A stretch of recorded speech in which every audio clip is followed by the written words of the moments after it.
우리 에베소서 지난 4장 1절에서 16절까지는 바울이 말하기를 우리가 한 몸, 한 지체로 부르심을 받았다라고 이야기하면서 이것을 힘써 지키라라고 이야기합니다. 우리 힘써 지키는 데 있어서 중요한 것이 용납이었다라고 지난 주일에 나눴었죠.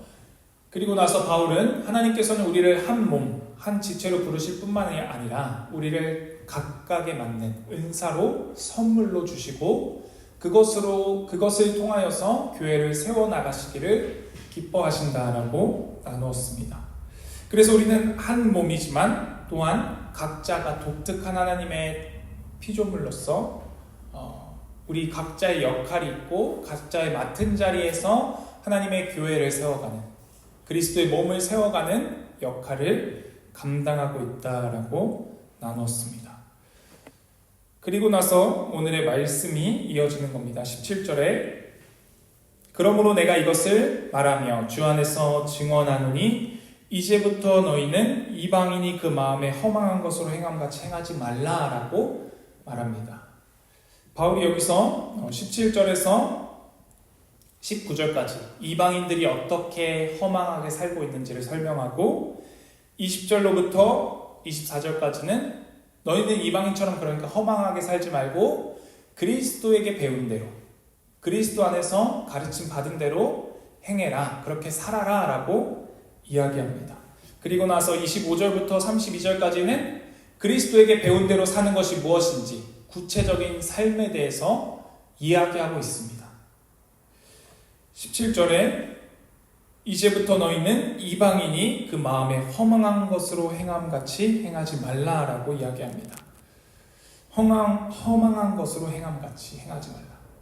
허망한 것, 마음이 허망한 대로 자신이 무엇을 위해 사는지 모르고 자신이 왜 사는지 또 어떻게 살아야 되는지도 모르고 그저 육체의 원함대로 살아가는 그들이 사는 삶이 결국에는 생명으로 갈 수가 없으며 그들이 허망한 대로 행하는 그 삶에서 돌이키라고 말하는 것입니다.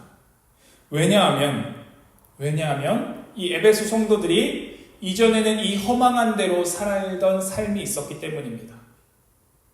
이것을 우리에게 오늘 가져와서 적용해 보자면 우리가 세상 가운데서 살아가던 방법, 방식, 그 방향을 내려놓고 이제는 그것에서 돌이켜서 하나님께로 나아가는 삶, 하나님께서 우리에게 허락하신 그 삶을 살라라고 권면하고 있는 것입니다. 그리고 18절에 이렇게 이어서 이야기합니다. 그들의 총명이 어두워지고 그들 가운데 있는 무지함과 그들의 마음이 굳어짐으로 말미암아.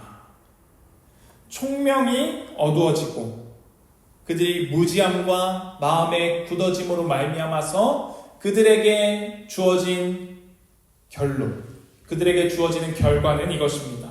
하나님의 생명에서 떠나게 되는 것입니다. 세상에서 허망한 대로 살면 하나님의 생명에서 떠나게 됩니다. 하나님에게서 단절돼서 허망한 삶을 살면서 여기서는 생명으로 나아올 길을 알 수가 없습니다. 그래서 그들을 무지하다라고 말하고 있고 마음이 굳어졌다라고 말하고 있습니다. 무지함은 하나님에 대해서 알지 못하는 것입니다. 마음이 굳어짐은 하나님에게 반응하지 못하는 마음이 됐다라는 것입니다. 그렇기 때문에 그들이 생명이신 하나님에게서 떠나 있다라고 바울이 표현하고 있습니다. 생명이신 하나님에게서 떠나 있다면 19절에 그들이 감각 없는 자가 되어 감각 없는 자, 무엇이 옳은지 무엇이 그른지 판단할 수 없는 사람, 내가 어떻게 살아야 하는지 어디로 나아가야 하는지 내 삶이 무엇인지를 알지 못하는 자, 그런 감각 없는 자가 되어서 자신을 방탕에 방임하고 또 모든 더러운 것을 욕심으로 행한다라고 말합니다. 방탕에 방임하고 모든 더러운 것을 욕심으로 행한다라는 것은 에베소 성도들을 생각해 봤을 때 이것은 성적인 죄악입니다. 성적인 타락. 에베소 성도들, 당시의 에베소 그리고 그 헬라 문화권에 있는 성적 타락은 심각했습니다. 제가 오늘 여기서 그것을 다 말하진 않겠지만 그들은 허망한 대로 사는 삶, 자신의 육체가 원하는 대로 사는 삶. 그래서 그들은 여성 배우자를 아이를 출산하는 어떤 도구로만 생각했고, 그리고 가사의 일을 담당하는 도구로만 생각했습니다. 그래서 이 에베소서 뒤에 가면 남녀 부부 관계에 대해서 이야기를 합니다. 이것이 얼마나 당시에는 파격적인 권면이었는지 우리가 알 필요가 있습니다. 여성에게는 권리가 없었고 주장할 수 있는 것이 없었습니다. 그저 도구에 불과했습니다. 도구에 불과했을 뿐만이 아니라 더 이상 신경 쓰지 않는, 관심 갖지 않는 존재였습니다. 그들이 이런 타락 안에서 하나님을 멀리하면서 하나님의 생명으로부터 떨어져 있으면서 그들이 참된 생명이 무엇인지, 참된 사랑이 무엇인지, 사람이 어떻게 살아야 하는지 알지 못해서 허망한 대로 살고 있다라고 바울이 말합니다. 우리가 하나님 밖에 있을 때의 삶이 그런 삶이었습니다. 하나님을 알지 못할 때의 삶은 어디로 향해야 하는지 방향을 알지 못했고 어떻게 살아야 하는지도 알지 못했습니다. 우리가 그곳에서 있던 삶을 벗어버려야 된다라고 바울이 말하는 것입니다. 그래서 바울이 20절에 이렇게 말합니다. 오직 너희는 그리스도를 그같이 배우지 아니하였느니라. 에베소 성도들이 그리스도에 대해서, 그리스도께서 가르치신 것에 대해서 배웠습니다. 그전엔 몰랐습니다. 그전엔 몰랐고 그전엔 그저 세상에서 사는 대로, 세상의 방식대로, 세상의 방법대로 살았습니다. 모두가 그렇게 사니까 그것이 옳은지 그른지 판단할 기준이 없었습니다. 에베소 당시의 이방인들은 성적 타락을 축하하고 그것을 자랑했습니다. 무엇이 옳은지 그른지 알지 못하기 때문입니다. 우리는 세상 속에서 살 때, 하나님 없는 삶을 살아갈 때는 기준이 없습니다. 옳고 그름의 기준. 그래서 이제는 오늘날 세상에 와서는 보편적인 진리에 대해서만 이야기합니다. 절대적인 진리가 없다라고 이야기합니다. 그래서 기독교가 박해받는 것이기도 합니다. 우리가 하나님만이 진리다라고, 하나님이 진리를 가지고 계신다라고 선포하기에, 그리스도로 말미암지 않고는 하나님께로 갈 수 없다라고 이야기하기에 우리가 배타적이다라고 이야기를 듣기도 합니다. 그러나 우리는 옳고 그름이 무엇인지를 그리스도 안에서 배웠습니다. 더 이상 모른다고, 몰랐다고 핑계할 수가 없다라는 것입니다. 그래서 21절에 그 말을 합니다. 진리가 예수 안에 있는 것 같이 너희가 참으로 그에게서 듣고 또한 그 안에서 가르침을 받았을진데, 가르침을 받았으면 이제 핑계할 수 없다는 것입니다. 몰랐다라는 핑계가 통할 수 없다는 것입니다. 그래서 바울이 강력하게 22절, 23절, 24절에 이렇게 권고합니다. 너희는 유혹의 욕심을 따라 썩어져가는 구습을 따르는 옛사람을 벗어버리고 오직 너희의 심령이 새롭게 되어 하나님을 따라 의와 진리의 거룩함으로 지으심을 받은 새 사람을 입으라 라고 말합니다. 이것을 새 번역은 이렇게 번역했습니다. 여러분은 지난날의 생활 방식대로 허망한 욕정을 따라 살다가 썩어 없어진 그 옛사람을 벗어버리고 마음의 영을 새롭게 하여 하나님의 형상을 따라 참 의로움과 참 거룩함으로 지으심을 받은 새 사람을 입으십시오라고 말합니다. 세상이 사는 대로 허망하게 사는 삶을 벗어버려야 합니다.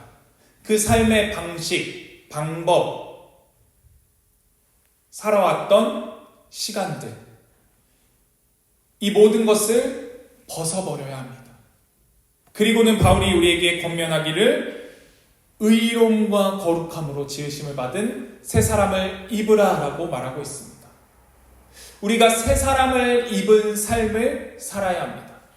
의로운 삶, 거룩한 삶. 세상의 방식으로 사는 삶이 아니라 하나님의 뜻, 하나님의 가르치심, 예수 그리스도 안에서 가르치신 그것, 우리가 그리스도 안에서 배운 그것대로 살아가라 라고 바울이 권면합니다. 오직 너희의 심령이 새롭게 되어, 오직 우리의 심령이 새롭게 되는 길은 성령 하나님의 도우심으로 말미암아 가능합니다. 내가 나의 심령, 나의 마음, 나의 생각을 새롭게 할 수가 없습니다. 하나님의 도우심, 하나님의 은혜를 이때 구하는 것입니다. 나로서는 할 수 없다는 것을 고백하고 하나님의 은혜로 말미암아 새롭게 될 수 있음을 고백하며 그분의 거룩하심, 그분의 도우심을 힘입어 우리가 새 사람을 입어야 한다라고 바울이 말합니다. 이제는 이방인들과 같은 허망한 삶을 벗어버려야 합니다. 하나님께서 우리를 부르신 거룩한 삶으로 우리가 나아가야 합니다. 그러니 우리는 지난 날의 생활 방식을 벗어야 합니다. 썩어져가는 사람, 부패하는 그 냄새가 나오는 냄새를 풍기고 있는 그 사람을 벗어버려야 합니다. 이제는 옛날의 방법, 나의 마음대로가 아니라 이제는 하나님의 새로운 방법, 새로운 거룩하심 안에서 거룩하심으로 새 사람을 입어야 합니다. 우리가 그 새 사람을 입을 수 있다라고 바울이 말하는 것입니다. 로마서에서 바울이 더 이상 죄의 병기로 우리의 몸을 사용할 것이 아니라 의의 병기로 거룩함에 우리의 몸을 드려야 한다라고 말합니다. 의의 병기가 되었다라고 바울이 말합니다. 우리는 이미 그런 존재가 되었습니다. 그러니 이 안에서 두 마음이 싸울 때 어렵게 생각할 필요 없이 우리는 이미 새 사람이 되었음을 기억하면 됩니다. 새 사람에 합당하게 살기로 선택하면 되는 것입니다. 성령 하나님은 우리 안에서 우리를 억지로 바꿔가지 않으십니다. 하나님은 우리가 때로는 잘못된 길을 가는 것도 허락하십니다. 그 속에서 배우게 하십니다. 깨닫게 하십니다. 아, 이 길은 허망한 길이구나. 여기에는 참된 만족이 있을 수가 없구나. 그러면 누가 나에게 참된 만족을 주겠는가? 누가 나에게 참된 삶을 주겠는가? 그것을 하나님은 우리의 삶 속에서 가르치십니다. 그 성령 하나님의 인도하심, 감동하심에 우리가 순종해야 그 길로 나아갈 수 있습니다. 바울은 이것을 모호하게 이야기하지 않습니다. 25절로부터 32절에 자세하게 이야기합니다. 썩어져가는 구습을 따르는 옛사람을 벗어버리고 의와 거룩함으로 지으심을 받은 새 사람을 입은 그 삶이 무엇인지를 이 같은 이치로 쭉 말합니다. 옛사람을 벗어버리는 것, 새 사람을 입는 것. 이 두 가지가 있습니다. 이 두 가지 구조로도 25절에서 이어서 쭉 이야기합니다. 25절에 보면 그런즉 거짓을 버리고, 옛사람을 벗어버리는 것은 거짓을 버리는 것입니다. 여기에서 그치는 것이 아니라 우리는 새 사람을 입어야 합니다. 새 사람을 입는 것은 이런 것입니다. 각각 그 이웃과 더불어 참된 것을 말하라. 거짓말하던 삶에서 거짓말을 멈추고 먼저는 이 거짓말을 그만해야 합니다. 멈춰야 합니다. 그리고는 이제 진실을 말해야 합니다. 진리를 이야기해야 합니다. 여기서 진실을 말한다는 것이 내 마음에 있는 어떤 모든 것을 다 있는 그대로 말하는 것이 아닙니다. 우리가 예의를 지키고 그 안에서 예의 있게 이야기할 수 있어야 합니다. 이 거짓말을 하지 말라는 것은, 진실을 말하라는 것은 나의 유익을 위해 어떤 거짓을 행하지 말라, 그것을 말하지 말라라고 바울이 이야기하고 있는 것입니다. 왜냐하면 우리가 서로 지체가 되었기 때문입니다. 한 몸이기 때문입니다. 한 몸이 서로를 속이지 않습니다. 속여서는 안 됩니다. 한 몸을 세워갈 수가 없습니다. 그러니 우리는 거짓을 말하는 것을 벗어버려야 합니다. 그리고 진실을 이야기해야 합니다. 26절에 이어서 보겠습니다. 분을 내어도 죄를 짓지 말며 해가 지도록 분을 품지 말라라고 이야기합니다. 분을 내어도 죄를 짓지 말며 해가 지도록 분을 품지 말라. 우리가 화를 내는 것 자체는 사실 죄는 아닙니다. 여기서 미뤄보자면 다른 번역본들도 그렇게 명확하게 이야기하기도 합니다. 새 번역 같은 경우는 화를 내는 것이 죄다라고 정지하진 않습니다. 그러나 메시지 성경에서는, 유진 피터슨 목사님이 쓰신 메시지 성경에서는 이렇게 얘기합니다. 화를 연료로 삼아 복수심을 불태워서는 안 될 일입니다 라고 이야기합니다. 화를 낼 수 있지만, 화가 날 수는 있지만 그 감정 자체가 문제는 아니지만 화가 났다고 해서 그 화를 연료로 삼아서 나를 화나게 했어, 나를 기분 나쁘게 했어 라는 그 감정을 가지고 상대방을 대하지 말라는 것입니다. 그 감정으로 상대방에게 복수하지 말라는 것입니다.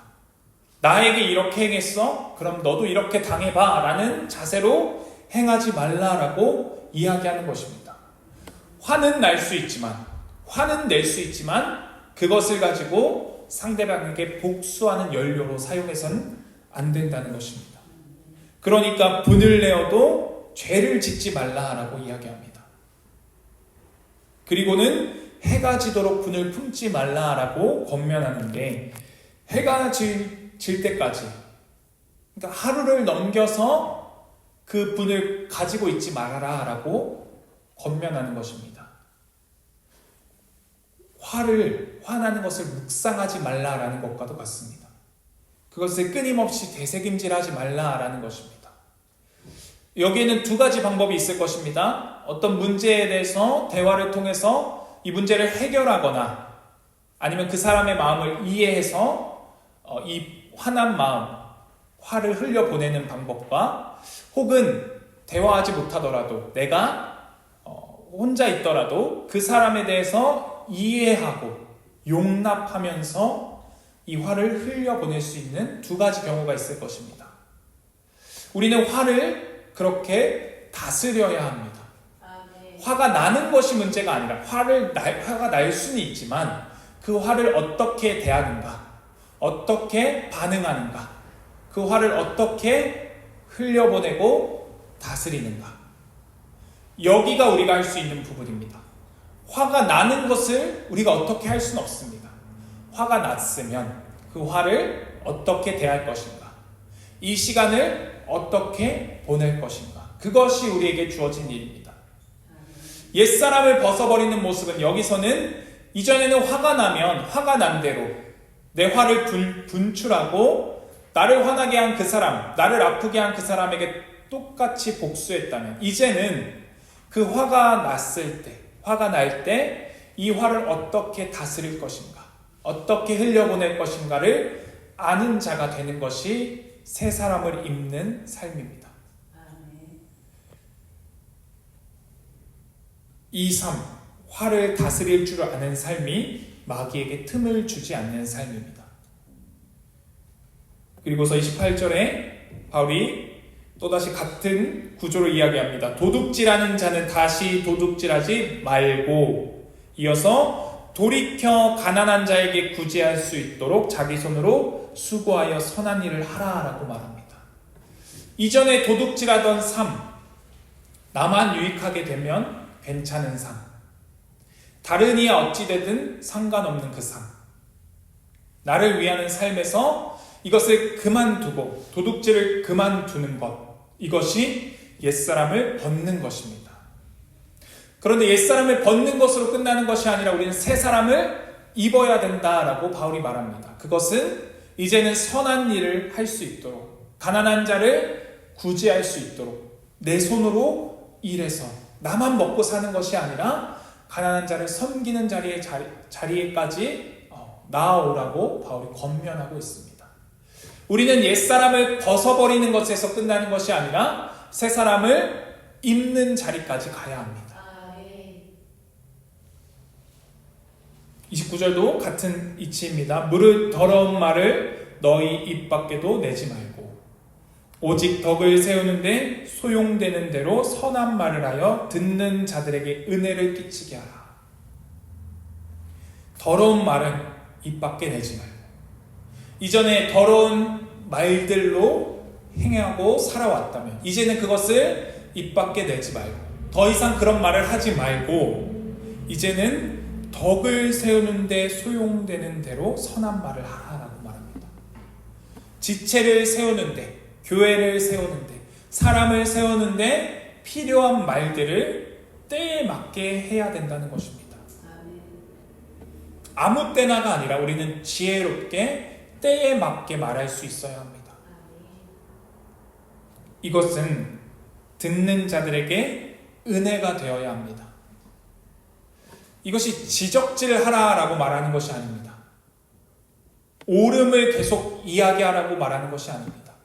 듣는 자들에게 은혜가 되도록 듣는 자들이 다시 힘을 얻고 하나님께로 나아올 수 있도록 듣는 자들이 이전의 삶에서 돌이켜서 하나님께서 우리에게 주신 새 사람을 입을 수 있도록 만들어 가라. 그 역할을 감당해라 라고 바울이 말하는 것입니다. 이것이 성령 하나님을 근심하지 않게 하는 방법입니다. 옛사람을 벗어버리고 새 사람을 입는 것. 이것이 성령 하나님의 말씀에 순종하는 것입니다. 성령 하나님께서 우리 안에 내주하시며 언제 근심하시겠습니까? 우리 안에 거하시며 언제 근심하시겠습니까? 우리가 하나님의 말씀에 귀 기울이지 않을 때고 그 말씀을 듣고도 순종하지 않을 때입니다. 우리는 순종의 자리로 부르심을 받고 있습니다. 아는 것에서 그치는 것이 아니라 바울이 너희는 그리스도를 이같이 배우지 않았다라고 말하는 것은 그같이 배우지 않았으니 거룩한 삶을 살아라라고 권면하는 것입니다. 그러니 우리도 성령 하나님을 근심하게 하지 말아야 합니다. 왜냐하면 우리가 구원이 완성될 그날까지 성령 하나님께서 우리 안에서 인치셨다라는 것은 보증이 되어주셨다는 것입니다.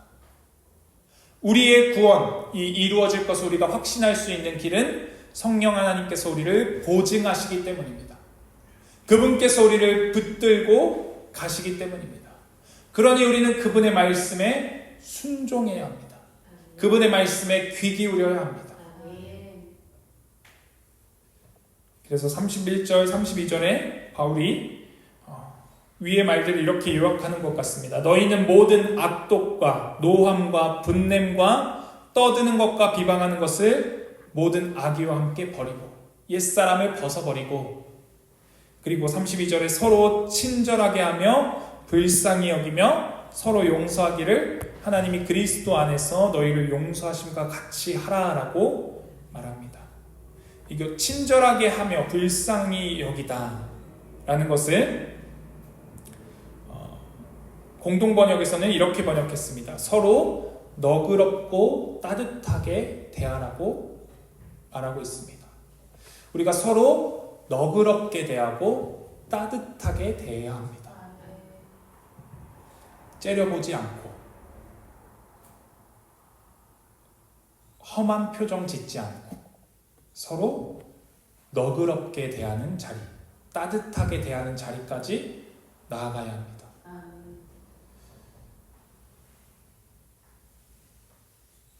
여기서 우리가 해야 할 것은 너그럽게 따뜻하게 대하면서 용서해야 합니다.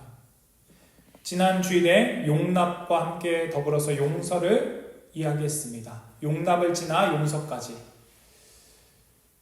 사실 지난 주일 본문에서는 용서라는 단어는 없었습니다. 용서는 오늘 본문에 와서야 나옵니다. 우리가 용서해야 합니다.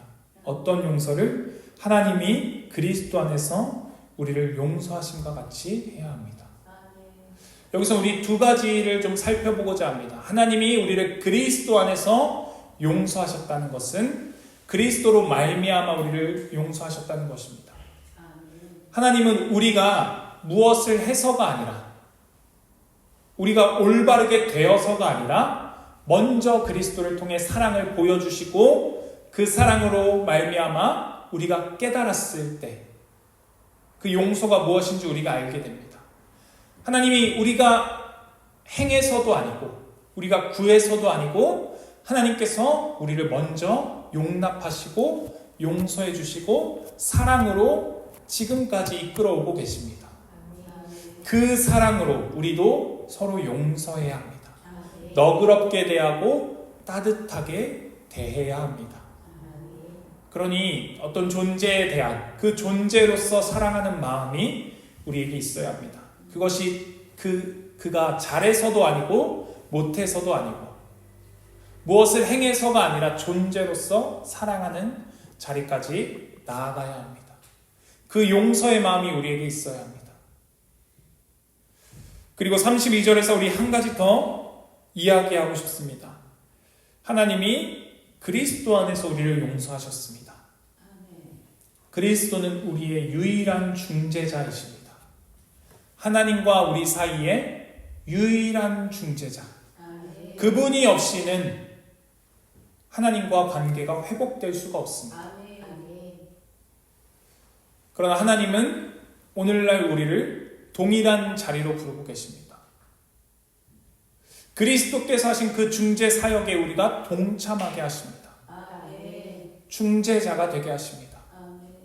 우리가 그리스도처럼 하나님과의 관계를 이어지는 유일한 중재자는 될 수 없지만 그것은 그리스도의 고유한 능력이시며 그리스도의 고유한 권한이시지만 우리는 그 그리스도께서 그렇게 행하시고 일하셨듯이 우리의 자리에서 그 역할을 감당하게 하십니다. 우리가 부르심 받은 그 자리가 바로 그 자리입니다. 세상과 하나님, 내 주변에 있는 이들과 하나님의 관계를 잇는 자가 되어야 합니다. 이것이 모세가 그러했듯이 모세가 이스라엘 백성들이 수없이 여러 번 죄를 짓는 와중에도 하나님 앞에 나아가 하나님께서 돌이키시기를 간구했듯이 때로는 자신의 생명책에서 지워달라라고까지 이야기했듯이 그들과 자신을 묶어 하나로 이야기했듯이 우리의 삶의 자리에서 구습을 쫓는 옛사람을, 구습을 따르는 옛사람을 벗어버리고 의와 거룩함으로 지어진 새 사람을 입는 삶은 그런 삶입니다. 맡겨진 자리에서 내가 변화되는 것은 그러한 역할을 감당하기 위한 것입니다. 거짓을 말하다 이제는 진실을 말하는 이유는, 도둑질을 하다가 이제는 선한 일을 하는 이유는, 허망한 것을 이야기하고 욕된 것을 말하다가 이제는 진리로 거룩함으로 이야기하는 이유는 그 역할을 감당하기 위해서입니다. 하나님은 우리를 그 자리로 부르고 계십니다. 그 영광의 자리로 부르고 계십니다. 이것이 단번에 되지 않습니다. 옛사람을 벗어버리는 일도 새 사람을 입는 일도 우리가 옷을 갈아입듯이 단번에 되지 않습니다. 그런데 사실 옷을 갈아입는 일도 쉬운 일이 아닙니다. 우리가 수없이 해와서 쉬운 것처럼 하지만 아이를 키우다 보면 옷 입히는데도 시간이 오래 걸립니다. 혼자 입게 하는데, 혼자 양말을 신게 하는데도 오랜 시간과 연습이 필요합니다. 그러니 우리는 이 신앙생활을 해야 합니다. 신앙생활은 저 멀리 있는 것이 아니라, 무슨 큰 일을 하는 것이 아니라 오늘 25절에서 32절에 말씀하고 있는 이 일들을 행하는 것입니다. 해보는 것입니다. 하나님께서 우리에게 은혜를 허락하셨으니 그 은혜를 힘입어서 행하는 것입니다. 옛사람을 벗어버리십시오. 더 이상 허망한 대로 살지 마십시오. 그곳에는 생명이 없습니다. 그러니 이제는 새 사람을 입으십시오. 아멘. 그 일이 쉽지만은 않을 것입니다. 그러나 우리는 그 길로 부르심을 받았고 그것으로 행할 수 있는 은혜 또한 받았습니다. 그렇게 그리스도께서 행하셨듯이 우리 또한 하나님과 사람들 사이에 중재자의 역할을 하고 사람들과 사람들 사이에 중재자의 역할을 해서 이제는 하나님의 몸, 하나님의 지체를 세워가는 그 영광된 부르심에 기쁨으로 동참하는 저와 여러분이 되기를 바랍니다. 아멘. 우리 다 함께 기도드리겠습니다. 하나님,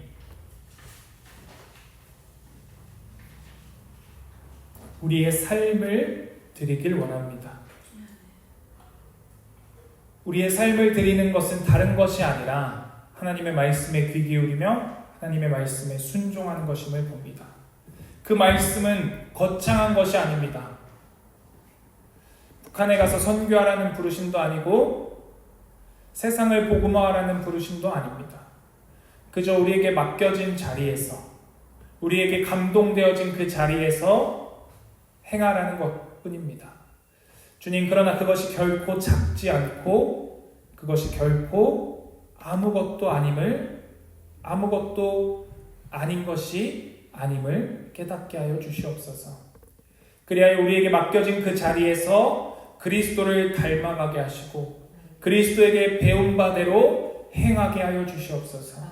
이제는 구습을 따르던 허망한 대로 살던 옛사람은 벗어버리고 죄악됨은 벗어버리고 이제는 의와 거룩함으로 지어진 새 사람을 입어 하나님의 뜻에 순종하는 자, 성령 하나님을 기쁘시게 해드리는 자 되게 하여 주시옵소서.